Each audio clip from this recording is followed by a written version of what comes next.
Esiet sveicināti, cienījamie skatītāji! Jūsu ekrānos raidījums Zinātne tūplānā. Mans vārds ir Jānis Bērziņš, un katrā raidījumā mēs studijā aicinām divus viesus, lai apspriestu kādu konkrētu aktuālu pētījumu vai aktuālu jautājumu mūsdienu sabiedrībā. Kas ir mūsu zinātnieki, ar ko viņi nodarbojas šobrīd un kā palīdz mūsdienu sabiedrībai? Pētījumu plašumam un dziļumam robežu nav. Tie sniedzas un aptver visus procesus, kas novērojami mūsdienu darbīgajā un skrejošajā pasaulē. Kāds vai kāda pētīs galaktikas un mēģinās prognozēt notikumus vairākus gaismas gadus uz priekšu. Kāds vai kāda iegrims zonālajos arhīvos un dzīsies šķetināt vēstures literatūras avotus. Bet kāds vai kāda ķersies klāt tik praktiskiem un noderīgiem pētījumiem kā kartupeļu audzēšana. Šīs dienas raidījuma tēma – vieda un ilgtspējīga kartupeļu audzēšana un pārstrāde.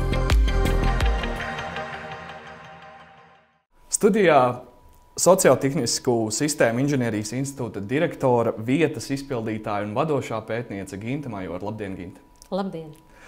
Un kartupeļu audzētāju un pārstrādātāju savienības valdes priekšsēdētāja Aiga Krauka. Labdien, Aiga! Labdien! Par kartupeļiem. Cik bieži jūs lietojat savā uzturā kartupeļus? Katru dienu. Šogad laikam, šogad un arī pagājušajā gadu katru dienu. Jo, darbojoties ar to, man ir tā sajūta, man gribas izjust viņus, kā viņi garšo. Un tas iedod arī tādu labu iedvesmu arī tālākajiem pētījumiem un tātad zinātniskajām domām par to. Kā jums? Protams, kartupels ir ikdienas ēdienu karte. Ne jau katrā ēdienu reizē, bet bez kartupeļas savu dzīvi iedomāties vispār nevaru. Lai gan, protams, daudzi šobrīd ēd arī daudz ko citu, bet man kartupels ļoti svarīgs. Mums ir sagatavots arī neliels video sižets par to, kā tad kartupeli mēs uztveram mūsu valstī, cik tas mums ir nozīmīgs un cik bieži un kā mēs to patērējam. Lūdzu video.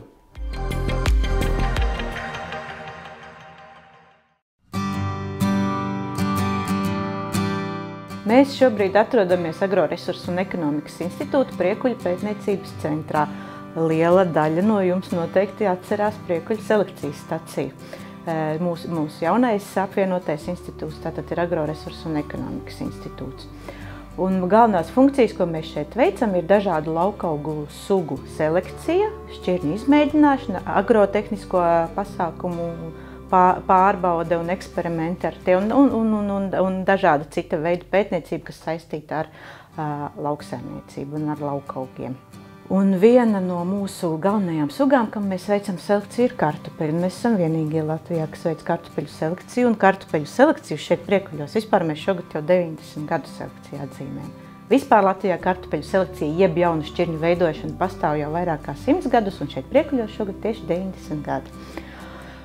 Latvijā vispār mums ir ļoti laba vieta kartupeļu audzēšanai. Kāpēc? Pirmkārt, mēs esam vieni no lielākajiem kartupeļu ēdājiem pasaulē, kas patērē svaigus kartupeļus. Mēs tā kā diezgan stabili 1. 10. pasaulē pēc kartupeļu patēriņu uz vienu iedzīvotāju esam. Dažreiz pat 4. vietā esam bijuši. Tātad mēs daudz ēdam kartupeļus.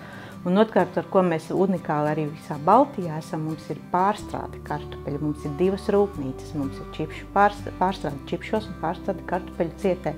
Tad ļoti daudz iespējas, lai attīstītu kartupeļu audzēšanu. Statistika gan rāda nedaudz citu ainu, un kartupeļu platības nemitīgi ar katru gadu samazinās, Latvijā pazeminās. Ja? Bet nemetīsim plinti krūmos un domājams, kā saka, atspērsimies un atkal platības tiks palielinātas tieši tāpēc, ka ir noiets mūsu šiem kartupeļiem.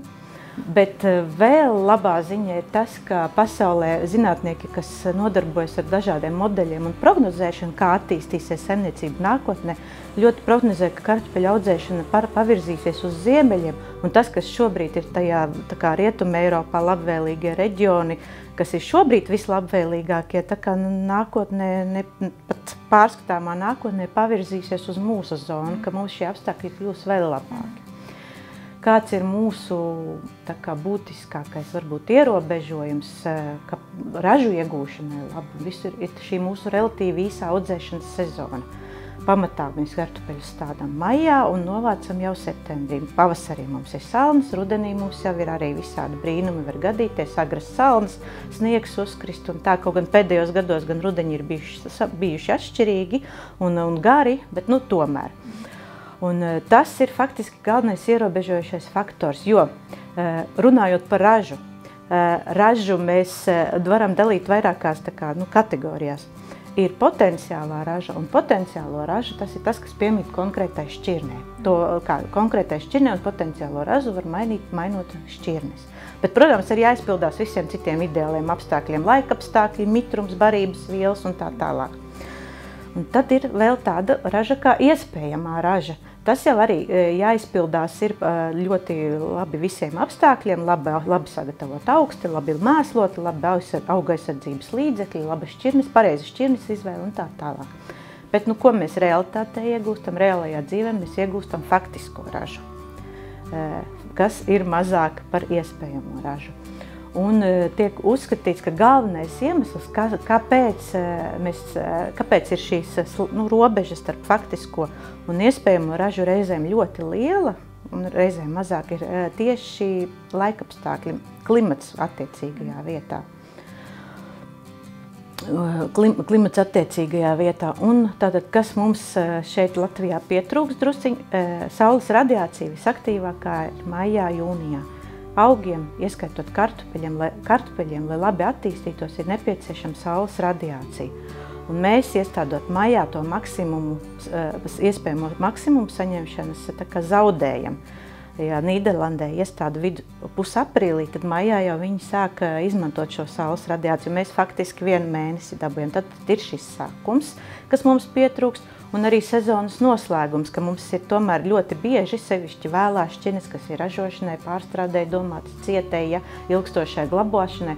Mēs novācam ātrāk nekā šķirni potenciāli varētu novākt. Viņa vēl nav nobriedusi un nogatavojusies, bet mūsu laikapstākļi liek mums to darīt. Ir dažādi modeļi pasaulē, tajā skaitā viens no modeļiem, ko aprobē un pielāgo mūsu apstākļiem arī Vidzemes augstskolas Stargate projektā, šis Lintoul Potato DSS modelis. Šie modeļi, viņu gala produkts ir ražas prognoze. Pati pa sevi ražas prognoze neko nedod. Liekas, dabujam mēs citu ražu, mēs prognozējam vienu, dabujam citu, tas mums neko nedod. Bet tomēr šiem modeļiem galvenā jēga ir, viņi var palīdzēt noskaidrot, kuri mūsu saimniekošanai ir tie kritiskie punkti, kas mums neļāva sasniegt šo iespējamo ražu. Modelis parādītu, kas pie šiem apstākļiem būtu jāiegūst. Realitātē mēs varbūt iegūstam mazāk. Un šis modelis var palīdzēt izvērtēt, kas ir tas kritiskais punkts, ko mēs darījām nepareizi, vai kas mums pietrūka.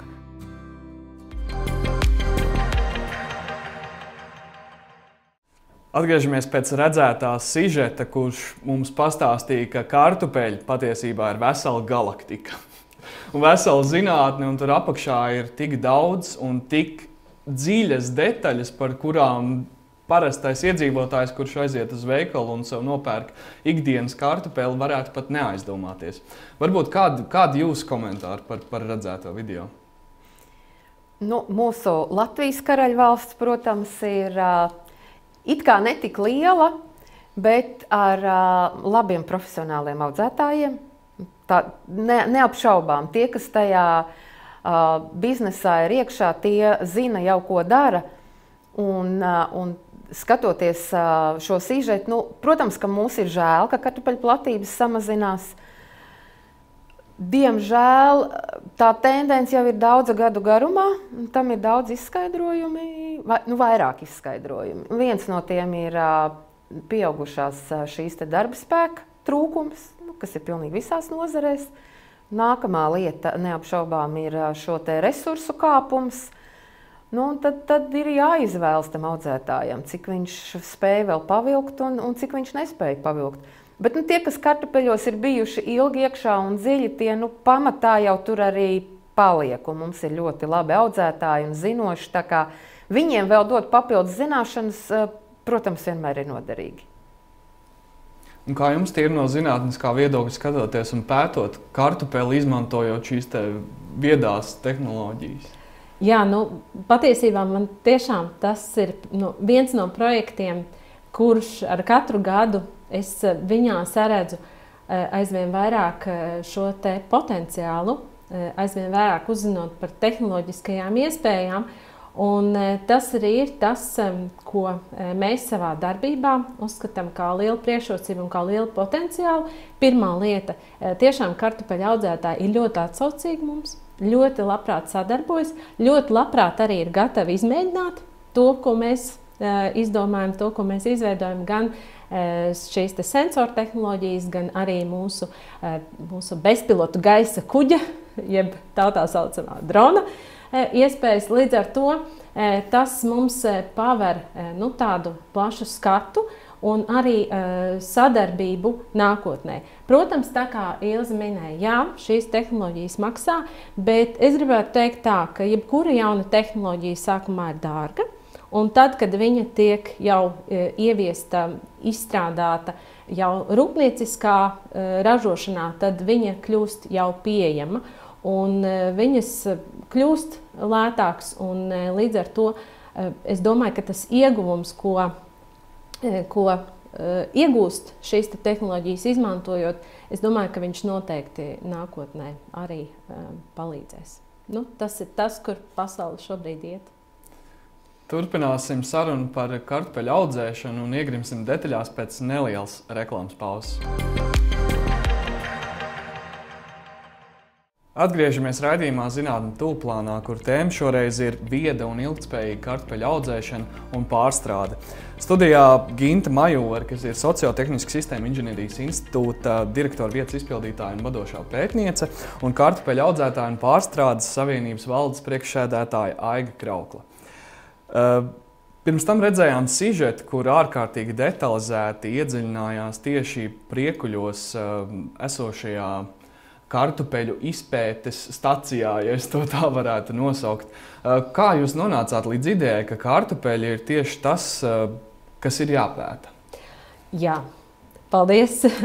Ir tas ceļš līdz šai te idejai bija tāds interesants no tā viedokļa, ka, protams, mēs skatījāmies, kas ir tās kultūras, kas pie mums Latvijā, kuras tieši šajā te audzēšanas laikā, kur šīs te klimata faktors, proti nokrišņi, ietekmē šo te ražu. Jo tas ir tātad mūsu kā institūta pētnieku galvenais uzdevums tieši Stargate projektā, tātad atrast, izstrādāt un izvērtēt šo te imitācijas modelēšanas iespējas tieši klimata viedai lauksaimniecībai. Un tad mēs pētījām, mēs runājām ar priekuļu šo te Areju institūtu pētniekiem un nonācām pie tās idejas, ka kartupelis ir tā kultūra, kurai ir šis te, kuru raža ietekmē šie te klimatiskie apstākļi. Līdz ar to, tad mēs arī kā saka, ņēmām šo te ideju un tālāk attīstījām. Un otrs faktors bija tieši ekonomiskais faktors, jo, kā jau Ilze minēja, mums ir divas lielās šīs te rūpnīcas, kurām ir nepieciešams kartupelis kā izejviela. Pie mums Latvijā tieši.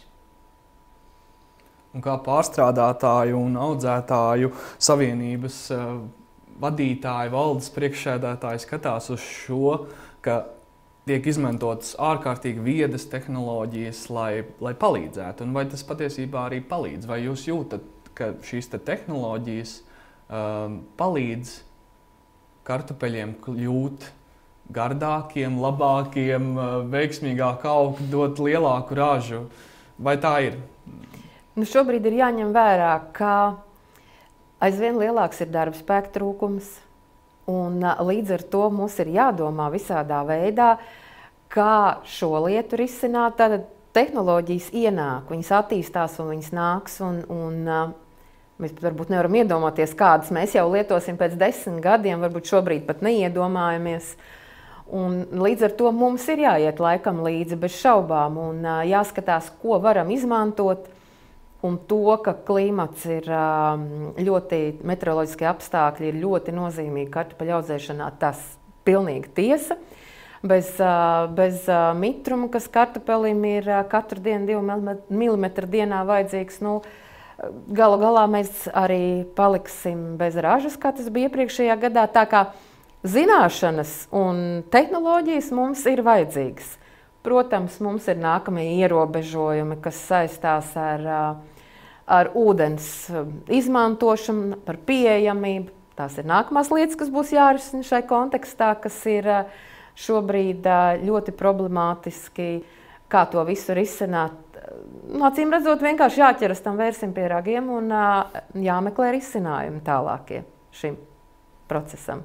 Tieši varbūt arī kāda aplaistīšanas kaut kādi jautājumi arī varētu tikt pacelt arī tīri zinātniskākā kontekstā, un arī šos jautājumus varētu pētīt jūsu institūtā. Jā, un mēs pie tā sākām strādāt jau pagājušajā sezonā, tieši tāpēc, ka pagājušā sezona bija tāda interesanta, un viņa bija tāda, kāda viņa bija. Un jā, bet mums tas savukārt deva tādu arī iedvesmu, un tas, ko mēs pagājušajā sezonā izstrādājām, uztaisījām un arī izmēģinājām, ir šī lauka automātiskā apūdeņošanas sistēma, kas ir pilienu veidu laistīšana, kas pēc būtības var notikt pilnīgi automatizēti, ņemot vērā šos sensora datus, ko mēs saņemam attiecībā uz zemes mitrumu un gaisa temperatūru. Un otrs mums ir šis imitācija modelis, kurš tad mums dod šo skatu vai dod priekšstatu par to, kā tas kartupelis attīstās, ņemot vērā šos visus faktorus. Un ceram uz nākamajām sezonām un arī uz šo atsaucību sadarbībā, lai mēs varam arī izmēģināt tādā plašākā mērogā jau. Cik ļoti svarīgi, piemēram, ēdot vienreiz mēnesī vai pusgadā čipšus, ja, atļaujoties. Cik svarīgi ir tas, no kāda kartupeļa šis čipšs ir taisīts? Vai tas ir kaut kāds mitruma līmenis? Cik tas ir svarīgi? Paņemot un viņu apēdot, es jūtu, ka jā, šitais ir tieši tas, kāds es gribu, lai viņš būtu. Ar čipsiem ir tā. Pirmkārt, man jāsaka tā, ka kaitīgi jau ir deva, nevis produkts. Ja mēs runājam par čipsiem, jautājums būs tas, cik bieži mēs viņus ēdam, jo, kā mēs zinām, mums uztur speciālisti, protams, neierindo kartupeļu čipšus tās ēdamo sarakstu augšgalā. Ja? Svarīgs par čipšiem ir tas, kāda ir kartupeļa kvalitāte, gatavojot čipsus, jo pareiziem čipsiem nav jābūt brūniem. Mēs, protams, mīlam brūni apceptas kartupeļus, bet pareizi čips ir tātad dzelteni, tātad nevis brūni, bet dzelteni. Un tur ir ļoti svarīga šī kartupeļu šķirne. Protams, lielā mērā arī šie augšanas apstākļi, kur tajā vasaras periodā, ja tur laikapstākļi nelabvēlīgi vai nesabalansēts mēslojums, tad nebūs labi rezultāti uzglabāšanas laikā. Un, ja šķirne ir pareizi, tad cepšanas laikā tas kartupelis arī nav uzsūcis tik daudz eļļas, kas tad ir atkal tas pareizais. Bet garšu gan mūsu mēles kārpiņas noteiks ar garšvielām, kas tur ir virsū. Tā kā garšu, čipšu kartupeļu garšu pēc šķirnes, tā kā nevarēs noteikt, kur šķirne tā ir. Tur būs pievienotās garšvielas. Bet tādus pašus kartupeļus ēdot vārītus, tur mēs lauka dienās degustējam ļoti daudz šķirņu, un tur gan tās garšas nianses ir diezgan labi pamanāms, ja vien tu neesi ļoti izsalcis. Tad garšīgākā ir pirmā šķirne. Iepriekšējā video tika minēts arī par šiem 90 gadiem, kur laikā ir veikts selekcijas. Ja? Tātad šī kartupeļu audzēšanas kultūra un vēsture patiesībā ir ārkārtīgi gara un sarežģīta. Un kā tad notiek šis process un kāpēc mums aizvien vajag kaut ko vēl un vēl labāku? Jā. Tas ir tā kā līdzīgi kā mums ar cilvēkiem. Ja? Mums ir pirms manā bērnībā nezināja tādas slimības, kādas ir šobrīd, ja? Un tāpat arī ir tajā augu pasaulē. Ka tās slimības arī attīstās un atnāk pie mums, sazina no kurienes, tiek ievestas. Un līdz ar to šim ir jāiet līdzi. Tā ir viena lieta, ka jābūt kartupelim, lai viņš daudz maz spētu pretoties šīm slimībām jaunajām, kas mums nāk iekšā.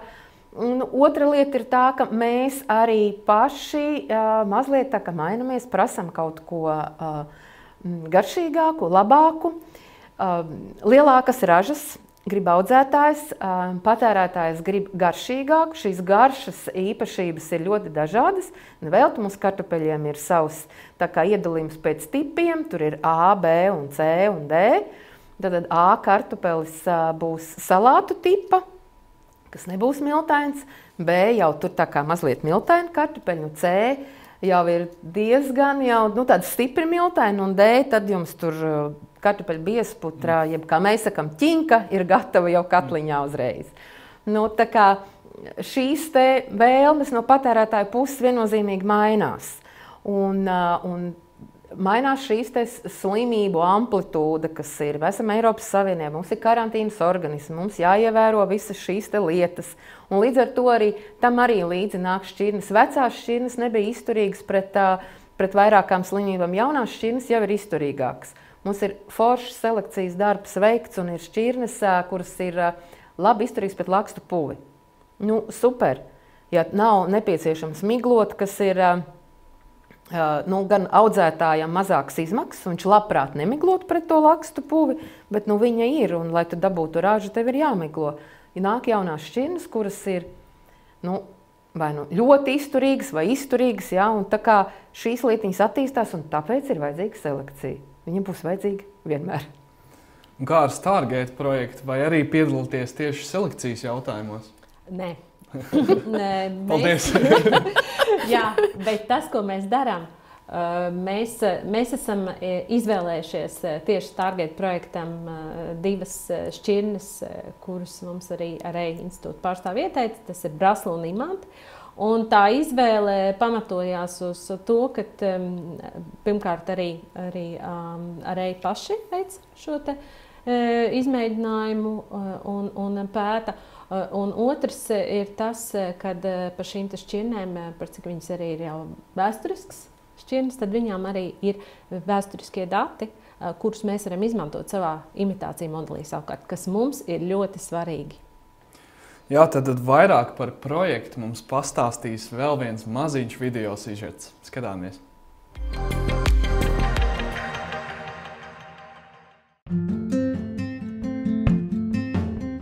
Kartupeļi, ko daudz mēs nezinām, pasaulē ir laistāmā kultūra. Lai mēs iegūstu augstu un kvalitatīvu ražu, kartupeļiem ir jānodrošina nepārtraukt mitrums. Visu laiku tā kā vienmērīgs mitruma daudzums. Un, ja mums liekas, ka mums ir mitrs klimats vai slapjš vai daudz lietuskāžu, patiesībā pat nē, jo tas, kas kartupeļiem ir nepieciešams sezonas daudzumā, mums visa gada laikā nokrīt, ka praktiski sezonā kartupeļi vēl vairāk nokrišņu spēj patērēt, bet problēma ir pārsvarā tanī, ka nokrišņi nevienmērīgi sadalīti. Kad ir šīs lietusgāzes, tad ir sausuma periodi un tā. Uzlabot situāciju, lai neciestu stādījumi lietusgāzēs stiprās, tas ir jāizvēlās pēc iespējas, ja zemniekam ir pieejami lauki ar vieglu augsni, ar labu drenāžu, lai neveidojas šie sablīvējumi, lai nav smaga augsne un tā. Un ko mums darīt ar sausuma periodiem? Mums ir jālaist kartupeļi. Nelaistam mēs kartupeļus daudz iemeslu dēļ. Protams, pirmais, kas nāks prātā, jebkuram, kas teiks, tā ir nauda, jo ir jāpērk iekārtas, un tā. Otrs ir pieejamība ūdenim, vai mums ir pieejami šie ūdeņi. Trešais, vai mums arī pašvaldība atļauj izmantot šos ūdeņus, ja tas nav mūsu, īpašums, mūsu dīķis vai kaut. Ir daudz dažādi aspekti, kāpēc mēs to nedaram. Tomēr šajā projektā pētniekiem ir pieeja ļoti, ļoti precīzai laika apstākļu prognozēšanas sistēmai. Protams, sapnis ir tāds, ka saņemot precīzu laika prognozi, zemnieks varētu pieņemt lēmumus kaut kā balstoties uz to. Jā, ir daļa lēmumu, ko noteikti var pieņemt balstoties uz laika prognozi. Tas ir pieņemt lēmumu smidzināt auga aizsardzības līdzekli vai nesmidzināt tagad, kāds būs vējš vai būs lietus, cik būs karsts vai drīkst vai nedrīkst. Šādu lēmumu var pieņemt, bet vairs nevar pieņemt lēmumu par, teiksim, lauka izvēli. Nu, tur, kur ir iestādīts, tur ir iestādīts. Nu, kādi apstākļi būs tajā gadā nepiemēroti, diemžēl tur jau vairs neko nevar mainīt. Un tad vēl šāda laika prognozēšana varbūt mums, ja būtu drošas prognozes, varētu palīdzēt pieņemt lēmumu stādīt agrāk, ja ir zeme pietiekami silta. Ja mums zināms, ka salmas vairāk nebūs, mēs varam stādīt agrāk, tātad pagarinam sezonu. Un otrs, ja mēs zinām, ka neiestāsies pēkšņi ļoti stipras rudens lietavas vai rudens salnas, mēs varam novākt ražu vēlāk. Teiksim, pagarināt šo sezonu uz otru pusi. Tas noteikti sevišķi ražotājiem, lielākiem audzētājiem būtu ļoti liels saspējas dabūt šīs precīzās, ticamās prognozes, kas ļauj pagarināt audzēšanas sezonu. Runājot arī par modeļiem, dažreiz rodās jautājums, kāpēc pasaulē ir tik daudz modeļu? Paņemam un lietojam, kāpēc ir kaut kas vēl jādara atsevišķā projektā? Nē, katrs modelis darbojas noteiktā teritorijā. Katrs modelis ir jākalibrē uz noteiktām šķirnēm, uz noteiktiem apstākļiem, viņš ir jāvalidē uz noteiktiem apstākļiem. Pat vienā valstī, pat Latvijā varētu būt tā, ka modelis, kas ir validēts, kalibrēts vidzemē, viņš nestrādā zemgalē. Un tas ir ar daudziem dažādiem modeļiem, kas arī slimības prognozē un tā, ka viņi katram reģionam ir specifiski jāpielāgo. Tāpēc nevar paņemt kaut ko gatavu un jau izmantot.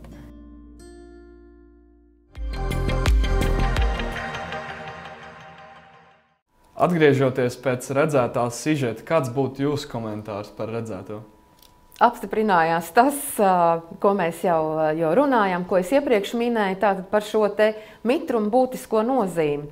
Kartupeļu audzētājiem ir pieredze ar dažādiem šiem modeļiem lakstu pūles apkarošanā. Diezgan daudzus gadus atpakaļ mums bija tāda programma, kura modelēja pēc laika apstākļiem, kad būs jāsmidzina kartupeļi pret lakstu pūvi. Tā kā mēs esam jau kaut ko tādu darījuši, tiesa jāatzīst, viņa nebija tik ļoti veiksmīga, jo tur bija tieši tas, ko Ilze teica, katrai vietai piemērots. Katrs lauks ir iestādīts savā laikā, un kartupeļu tātad šis te lakstu masa ir katrā vietā savādāka, un līdz ar to tu nevari pielāgot vienu to modeli visiem laukiem. Diezgan tā kā būtiskas atšķirības. Tas ir tas pamatojums, tas tāds ļoti secinājums jau konkrēti no iepriekšējās pieredzes.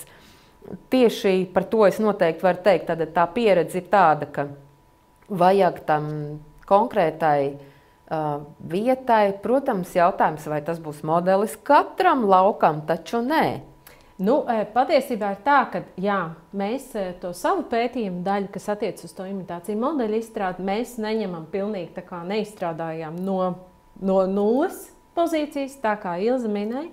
Mēs esam paņēmuši šo Lintel modeli, un tas, ko mēs darām, mums ir faktiski divas lietas. Tā viena lieta ir tas, ka mēs skatāmies, jo tur pamatā ir apakšā matemātika, diferenciāli vienādojums.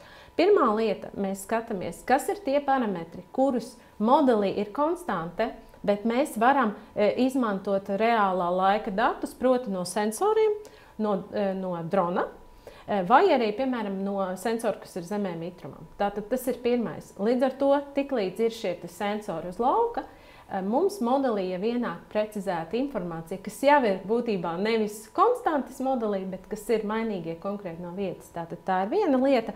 Un otra lieta, tas, kas vēl ir darāms uzdevums, tas ir tie parametri, kas ir vispārināti, konkrēti skatīties ar šiem te korelācijas koeficientiem, vai mēs varam un kā mēs varam secināt tieši tai vietai konkrēto koeficientu mainīt atbilstoši vietai. Un tā kā mums šī brīdī tai visai sistēmai ir piesaistīta arī geogrāfiskās informācijas sistēmas, līdz ar to mēs varam arī šo te vietas pozicionējumu jau sākt tieši izmantot konkrēti. Caur šīm te divām lietām. Un cik liels šķērslis, jūsuprāt, ir tieši kaut kāda likuma došana un tas, ka mēs nedrīkstam, piemēram, izmantot kaut kādas ūdens tilpnes, vai kāds mums to neļauj darīt? Vai tā notiek, un vai tā ir realitāte? Nu, dabā šobrīd tā ir problēma. Un tās problēmas tur iznāk vairākas. Viena, protams, ir tas, ka ūdens ir valsts īpašums, teiksim tā. Konkrēti tas nāk tā kā pašvaldību. Un pašvaldības nevienmēr dod tās atļaujas ņemt ūdeni, jo ūdens jau lauksaimniekiem vēl ir vajadzīgs. Arī smidzinājumu veikšanai viņam arī vajadzīgs ir ūdens. Un ne visur ļauj ņemt to ūdeni. Bet te jau tā lietas būtība ir kāda. Tas ūdens vai nu vienkārši aiztek uz jūru un tur iztvaiko, vai mēs viņu iedodam augiem, un caur augiem tas atkal, protams, atgriežas atkal apritē dabā. Tā kā ūdens nekur nepazustu, ja mēs arī laistītu viņu. Tā ir lieta, šobrīd būtiskākā lieta par ūdeņiem, protams, ir tā pieejamība un cik tālu tu viņu vari vest, sūknēt. Tās ir tādas šobrīd gana būtiski svarīgas lietas, jo kartupeļus var tajā pašā laukā stādīt ne biežāk kā reizi 3-4 gados. Tas nozīmē, ka ja tur mēs ierīkojam stacionārus urbumus, tad tas ir finanses. Cik tas izmaksā, kamēr mēs atkal atgriežamies tajā laukā. Ja tās ir šīs te vaļējās ūdens tilpnes, tad ir šīs te atļaujas vai drīkst. Un, protams, arī visa šie energoresursi, degvielas paliek dārgāks. Tur, protams, atkal jau pieaug šīs izmaksas, lai darbinātu tos pašus traktorus. Izaicinājumi ir, lai domātu par šo. Bet jā, tas svarīgs, ūdens piekļuve ļoti svarīga. No mana viedokļa, kā mēs arī esam runājuši un kā es par to domāju un skatos ko dara starptautiskie partneri šajā pašā Stargate projektā. Es domāju, ka tas ir tāds lēmums un domāšanas un attieksmes maiņa politikas līmenī, valsts veidošanas. Jo, ja tiešām un mēs šeit saredzam, ka tas potenciāls ir, tad tas arī ir jāskatās, ka tas ir viens no mūsu resursiem ekonomikai, darba spēkam, visam, un arī pētniecībai, kur mēs varam darboties. Un ja vien mums arī, kā saka, ja šīs te atļaujas ir, ja šī sistēma ir izveidota tāda, ka mēs varam arī izmēģināt saimniecībās, tad tas, protams, no tā ieguvēji ir, es domāju, ka visi. Minējāt arī starptautiskos partnerus. Kādi tad ir Stargate projekta starptautiskie partneri?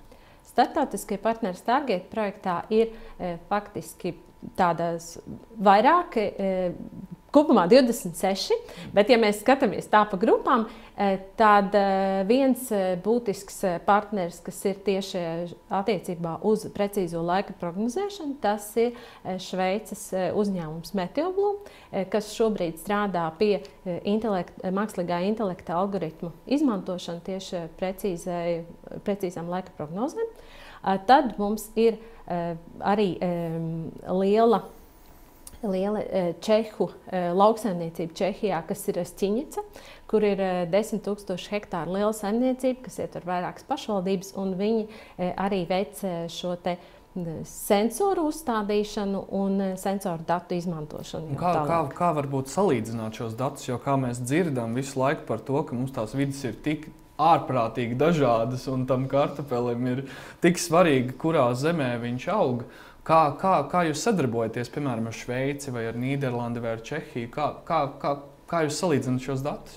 Pirmkārt, tas, ko kādā veidā mēs ar Šveici sadarbojamies, mēs viņiem tātad lūdzam šo te precīzo prognozi par konkrētu laika periodu. Jā, un konkrētai vietai šī gadījumā mums ir 2 vietas. Tātad tas viens ir Priekuļi, un otrs mums ir lauks tātad Vestienas pagastā. Un savukārt ar Stiņicu ir tā, ar šo te čehu lauksaimniekiem, šobrīd mēs salīdzinam un patiesībā pētam, kā mēs varam integrēt šos te datus vienotā datu bāzē un piesaistīt šīs vietas koordinātus un izmēģināt šo te visu risinājumu, vai mēs viņu varam īstenot arī tādā starptautiskā dimensijā, nevis tikai Latvijā. Protams, tā kā jūs teicāt, uz doto brīdi mums dati par laukiem nav tādā tiešā veidā salīdzināma. Jo arī Terestiņcē viņi galvenokārt nodarbojas ar graudkopību, un kartupeļi viņiem ir tikai kā hobija līmenī, tāds kā blakus produkts paša patēriņam. Par starptautiskām tēmām turpinot un globālām šīs pārmaiņas arī klimatā, kas mums notiek, kas minēts šajos video, vai mēs varam sagaidīt to, ka Latvijā varētu būt 2 sezonas kartupeļu ražai? Domāju gan, ka nē. Tad pirmkārt sākam ar to, ka kartupelim ir vajadzīga šī dienas gaisma. Un, ja mēs viņu sāktu stādīt, februārī, tur mums tās dienas gaismas nepietiktu. Mēs tomēr esam mērenajā klimatā. Un, lai kādas mums šīs klimata novirzes maiņas notiek, pakāpeniskas, kā mēs zinām, vēsturē jau mums arī ir bijuši vairāki tie periodi, tā kā ļoti iespējams, ka kaut kas arī atkal mainās, bet mēs vēl noteikti paliksim mērenajā klimatā kādu labu laiku. Kartupeļiem būs viena šīs audzēšanas sezona, kā visiem mūsu kultūraugiem, kuri tā kā nav daudzgadīgie kultūraugi. Varbūt mēs varam sākt stādīt agrāk, varbūt. Mums jau diezgan liela starpība tiem pašiem lietuviešiem. Ja? Mēs domājam, ka stādīsim. Mēs sākam šķirot sēklu, viņi jau stāda. Kurzemē jau stāda. Šeit Valmierā. Tikai tā kā vēl sāk riktēt stādītāji. Ja? Mēs jau esam pietiekami liela Latvija arī šajā laika apstākļu ziņā. Stādīsim vienu reizi, pie tā arī paliksim. Diskusija par kartupeļu audzēšanu un aktualitātēm tajās turpināsim pēc neliela brīža. Atgriežamies raidījumā Zinātne tūplānā, kur tēma šoreiz ir vieda kartupeļu audzēšana un pārstrāde. Ar mums studijā kopā kartupeļu audzētāju un pārstrādātāju savienības valdes priekšsēdētāja Aiga Kraukle un Sociotehnisku sistēmu inženierijas institūta direktorvietas izpildītāja un vadošā pētniece Ginta Majore. Mums ir sagatavots arī neliels sižeta fragments par to, kādi mērķi ir izvirzīti un kā tehnoloģijas var palīdzēt šos mērķus sasniegt. Lūdzu video.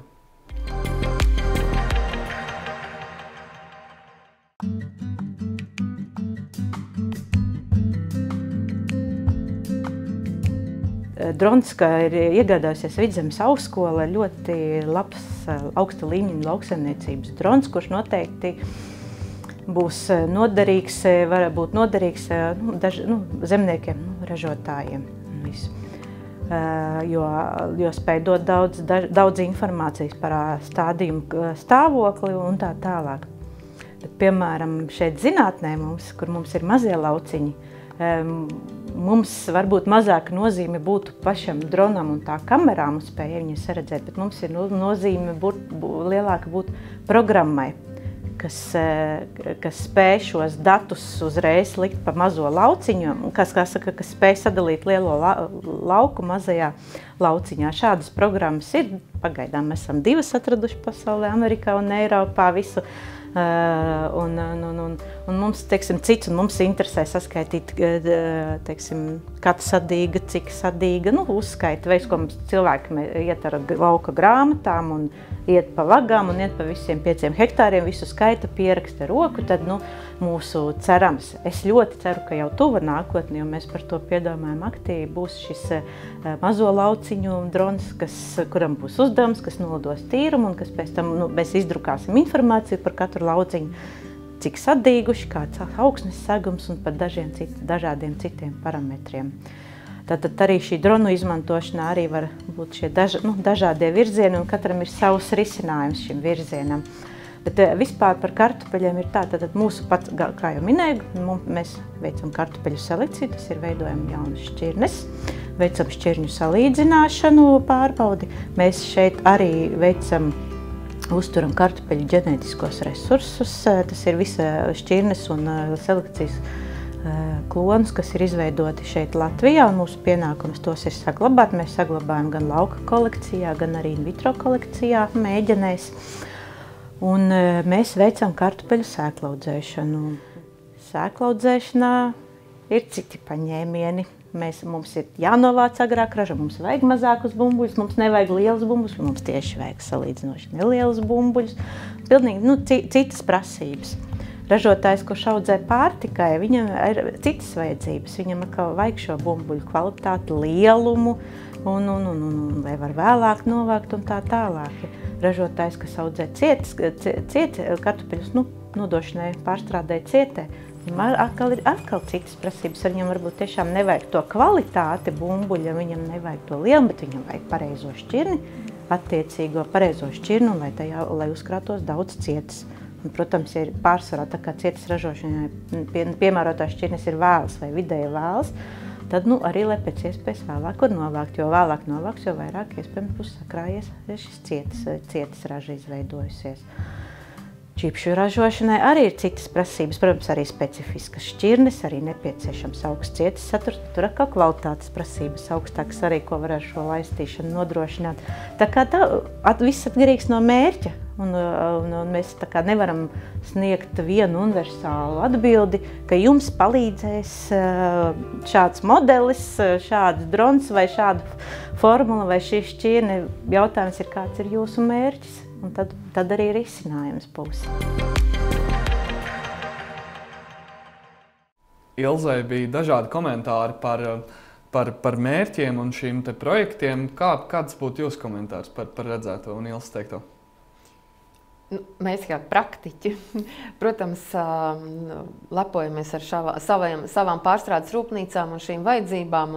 Un tad te ir tas skaidri bija saskatāms šis mērķu sadalījums, ka mums ir kartupeļi tiek audzēti 3 dažādiem mērķiem. Audzēšanas mērķi ir šie te galda, ja pārtiks kartupeļi, ko mēs sakam, ir sēklas kartupeļi un ir pārstrādes kartupeļi. Pārstrādes kartupeļus pat tas arī vēl sadalīt 2 daļās, jo cietai un čipšiem tad ir šīs te dažādās vajadzības. Tātad te būtu tas saliekamais, kas tad ir vajadzīgs tur katram nodrošinājums, lai šiem te augiem būtu tas mērķis, kam ir svarīgāks, kurā periodā mitrums ir svarīgāks, tas būtu tāda viena lieta. Protams, barības elementu nodrošinājums tas pats par sevi, neviens tāpat kā mēs nevaram bez ēdamā, tā arī kartupelis nevar bez ēdamā. Tur droši vien vēl varētu pēc būtības vēl nākt klāt arī kas mums ir svarīgi, nezāļu apkarošana, slimības, šīs te lietas, kas kartupeļu audzēšanā, tas atslēgu vārdi, atslēgu lietas, kas ir vajadzīgas. Paēst, padzert, pasargāt no slimībām, kaitēkļiem. Ja šīs lietiņas ir tās, uz kurām kādi tie mērķi, uz kuriem ir jāvirzās, ko var darīt, lai mums tie kartupeļi joprojām būtu, nevis joprojām būtu, bet būtu vieglāk vai efektīvāk audzēt. Tā tas būtu droši vien. Tie ir mūsu mērķi. Un tad mums ir tie zinātnieki, kas mums palīdz tos mūsu mērķus sasniegt. Jo mums pietrūks nākotnē, kas tad mums pietrūks? Mums pietrūks šīs te darba spēka. Un mums viennozīmīgi palaukstinās visas šīs te resursu cenas. Tas gan degviela, gan elektrība. Tad zinātnē mēs vaicāsim, kā mēs varam šo te savu audzēšanu, ko mēs esam gatavi darīt, efektīvāk izdarīt. Palīdziet mums! Jā, mēs esam gatavi to darīt, bet, protams, man šeit jāpiebilst, ka mēs esam, un mēs arī no mūsu institūta viedokļa pētniekiem mēs arī atzīstam, ka mēs esam tādā būtībā sākuma posmā. Bet par mūsu to fokusu, tas primārais, uz ko mēs tad norientējāmies, ir tieši uz šo cietas kartupeļu audzēšanu. Līdz ar to mēs arī tāpēc šķirnes izvēlējāmies, tās šķirnes, kas ir piemērotākas cietas audzēšanai. Tas, ko mēs skatāmies, kā mēs varam ar automatizētām tehnoloģijām pirmkārt noteikt, ka tam kartupelim pietrūkst tas mitrums un iedot viņam to mitrumu. Un iedot viņam to mitrumu atbilstoši tam, kā viņam tieši konkrētajā attīstības posmā ir nepieciešams. Tā ir tas viens bloks, tie ir sensori un automatizētā sistēma. Un otrs bloks ir šis novērojums no gaisa, no putna lidojuma. Tātad tas, ko mēs varam redzēt ar šo multispektrālo kameru, kas ir iemontēta šajā bezpilota gaisa kuģī vai dronā. Un tad ar to mēs varam pirmkārt jau vizuāli redzēt, otrām kārtām mēs, protams, arī varam novērtēt šos vai noteikt šos indeksus, kas ir, un tas, kur mēs ejam soli tālāk, tas ir, kā mēs varam šos arī tālāk jau to informāciju apstrādāt un ielikt arī, integrēt viņu tajā imitāciju modelī, lai arī tad redzētu, kas tad konkrētajā posmā notiek un kā tas ietekmēs to ražas potenciālu. Un varbūt ir kaut kas tāds, ko mēs varam darīt uzreiz arī tad modelī varētu redzēt. Tā būtu tāda ideālā pasaule, ko mēs, vai ideālais tas mūsu mērķis, ko mēs gribētu redzēt pēc tam, kad projekta noslēgumā, kas būs vēl pēc 2 gadiem. Tā kā mums ir vēl 2 sezonas, ko strādāt. Es teiktu tā, un tad mums vēl vajag, lai jūs pateiktu, ka te jau ir sākusies lakstu pūve. Jā. Un vēl vajadzētu, šogad, es domāju, visi labi izbaudīja kartupeļu labgrauzi, jau, kā mēs sakam, Kolorādo vaboli, ja? Ja šīs lietas var ielikt tādā tai modelī, jo, protams, es varu tos 10 hektārus izstaigāt, ne visas vietas izstaigāšu, bet tas stāsts ir par to, ka, ja tur lido drons, tad vai viņš var pateikt, ka šeit ir sākusies lakstu puve? Tādas tās lietas. Ja? Tas ir mūsu praktiķu tā vēlme, ka lai man tad šīs drons ir tas palīgs, kas var novērtēt, ka tieši tas, ko viņš tur saredz, tas krāsu laukums, tā izmaiņa konkrēti nozīmē, ka nāk lakstu puve. Protams, lakstu puve ir tā slimība, kura ir jādzēš pirms ugunsgrēks ir sācies. Bet, pieņemsim, ja ir sācies, tad vai es vēl kaut ko varbūt varu darīt. Un tas ir tas mūsu praktiķu vēlējums un vilkums ārā, ko mēs gribam no jums izvilkt, kā mēs varam padarīt savu saimniekošanu efektīgāku. Jā, mums ir arī mēs šo vēlmi arī sadzirdējām.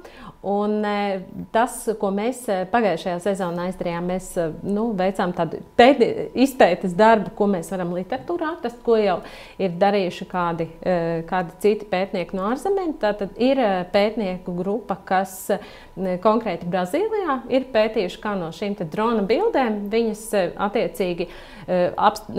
attiecīgi apstrādājot un izanalizējot ar mākslīgā intelekta sistēmām, to lakstu puvi var noteikt, bet tā kā jūs teicāt, jau tādā stadijā, kad viņi jau ir vizuāli redzami bildēm.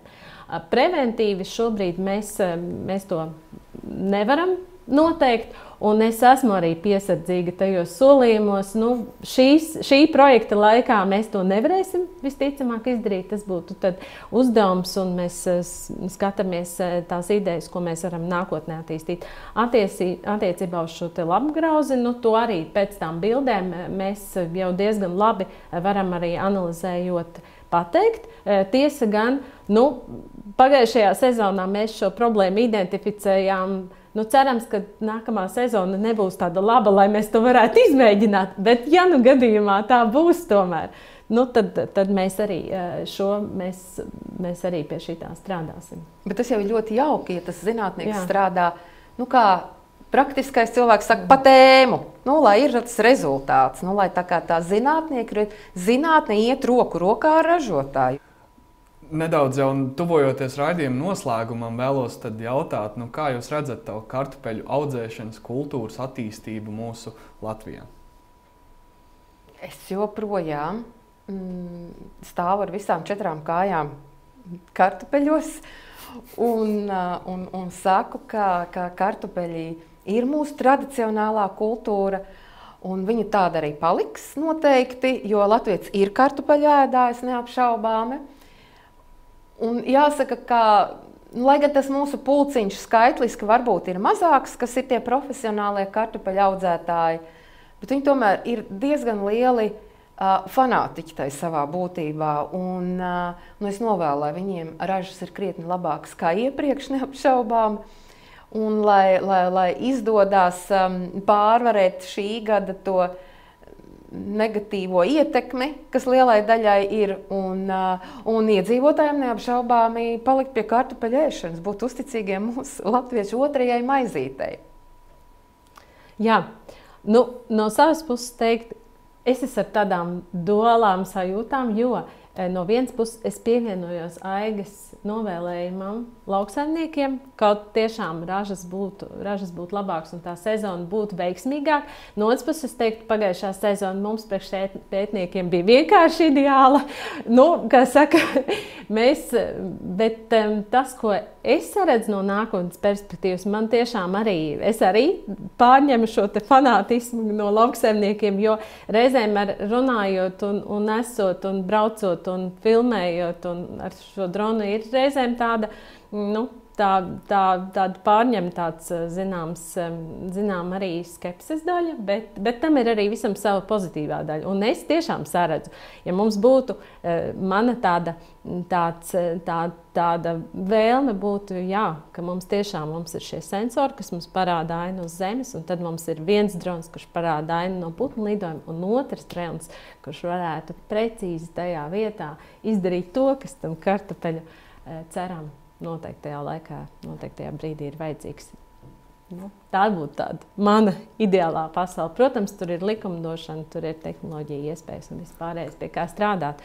Un tas man arī patīk, kad es saredzu, ja kartupeļu audzētājs saredz potenciālu šai te audzēšanas procesam, tad es no savas puses saredzu potenciālu tur arī pētniecībai, kur mēs varam roku rokā sadarboties. Kartupels tiešām ir vesela galaktika, un tam ir zināma vēsture un arī, kā dzirdam, nākotne. Paldies vēlos teikt šīs dienas studijas viesiem Sociotehnisku sistēmu inženierijas institūta direktora vietas izpildītājai un vadošajai pētniecei Gintai Majorei un kartupeļu audzētāju un pārstrādātāju savienības valdes priekšsēdētājai Aigai Krauklai. Paldies jums, ka atradāt laiku viesoties pie mums studijā, un ar jums, cienījamie skatītāji, mēs tiekamies jau pēc nedēļas.